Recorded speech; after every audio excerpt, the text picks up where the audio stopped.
Hi everybody, let's take a look at the gain of three instrumentation op amps, which I have 2 pages of my lecture note. How to find the V out from three instrumentation op amp,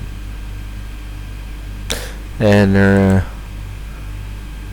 what you have is that at the end you're going to end up with V out. It's going to be equal 4 over R3 in the term of V in 2 and V in 1 multiplied by 1 plus 2R2 2R1 over R2.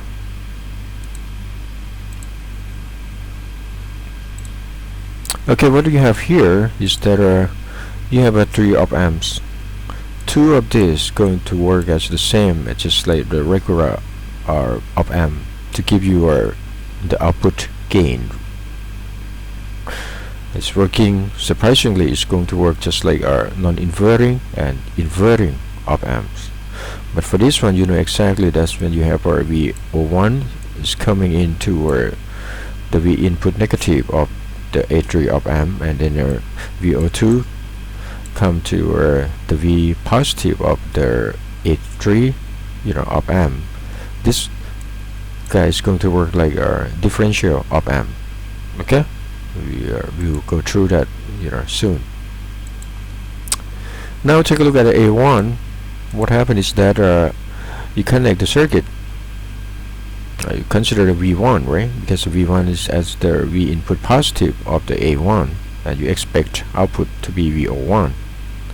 And you have this is standard network R1 and R2 connect like this, and this one is become V2. So 2 things you need to consider is that you have consider the first step, like if V2 becomes 0 and V1 not equal to 0, so this one is you have an input signal go through the V input positive of A1, so this is the act like a non-inverting op amp, and the gain is equal to for the non-inverting op amp, the gain is going to be equal to 1 plus the ratio of R1 divided by R2. So I have this term right here. Now if your V1 equal to 0 and V2 not equal to 0, what happened? You have the signals coming through V in negative, so this turned out to be your inverting op amp.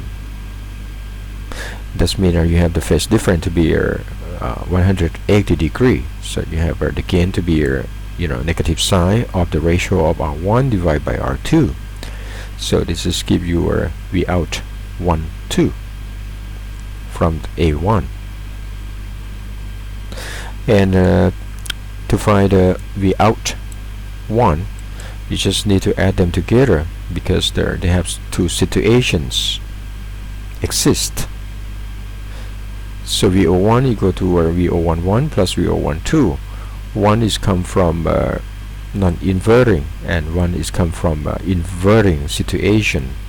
So you have V1, right? And then plus V1 minus V2 multiplied by R1 plus R2. Same as the op amp A2, right?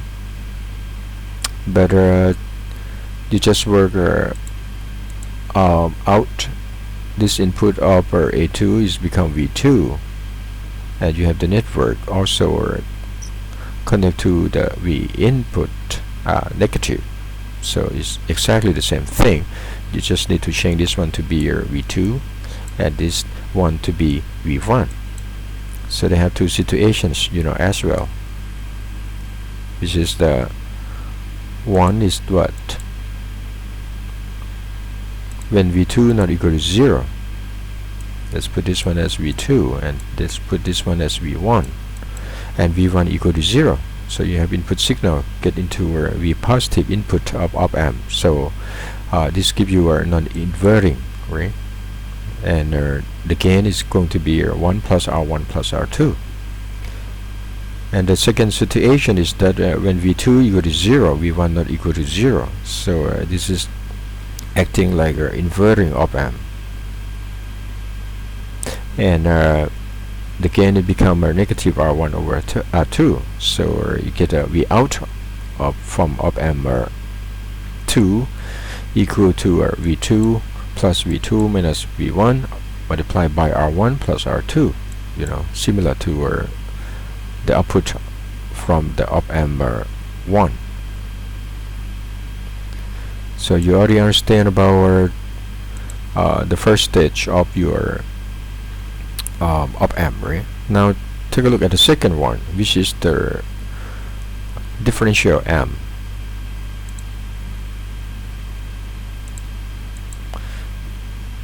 You have our V input to our V input negative over A3 is the VO1, and VO2 is the input over the V input positive of A3, and you have R3 and you have R4, connect to the circuit just like this. You expect V out. For differential op amp, you already know that V out equal to the difference. You put the V in positive first, come into V in positive of the op amp, which is VO2 minus VO1 is the V input negative of the op amp, and then multiplied by the ratio of R4 is connect to V out, and then R3. You want to derive the equation, or you want to prove to how you get this equation. I put this one as the node 1 and I put this one as node 2, and have the voltage at this point to be VA, and this one has to be VA as well, because you have no current flowing through into op amp, right? For the node 1, you apply KCL. That means your incoming current have to be equal to outgoing current. So your incoming current equal to VO1 minus VA, right? Divided by R3, and that's have to be equal to outgoing current, which is the VA minus V out divided by R4. You rearrange the equation. You have V out equal to VA multiplied by R3 plus R4 minus R4 VO1 divided by R3. Now you still have VA. You have two unknown, which is V out and VA. So you need one more equation. So take a look at the node number 2. Do the same. Apply KCL. You have incoming current equal to outgoing current. So that's mean VO2 minus VA divided by R3, right? Equal to outgoing current, which is equal to VA minus 0. So you have VA over R4. You arrange the term.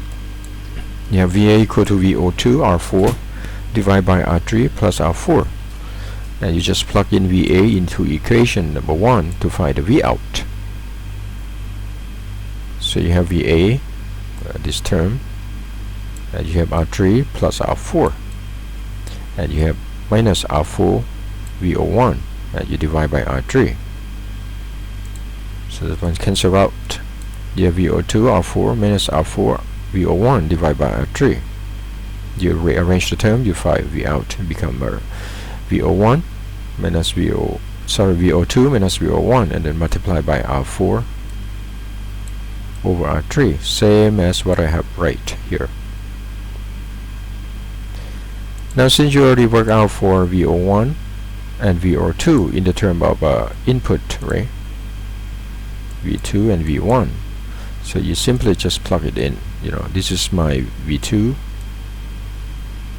this is my V1 from the previous page. You rearrange the term, you find V out equal to R4 over R3 multiplied by V2 minus V1, and then multiply by 1 plus 2R1 over R2. Okay, so that's all about how to find the gain of our 3 op amp instrumentation amplifier.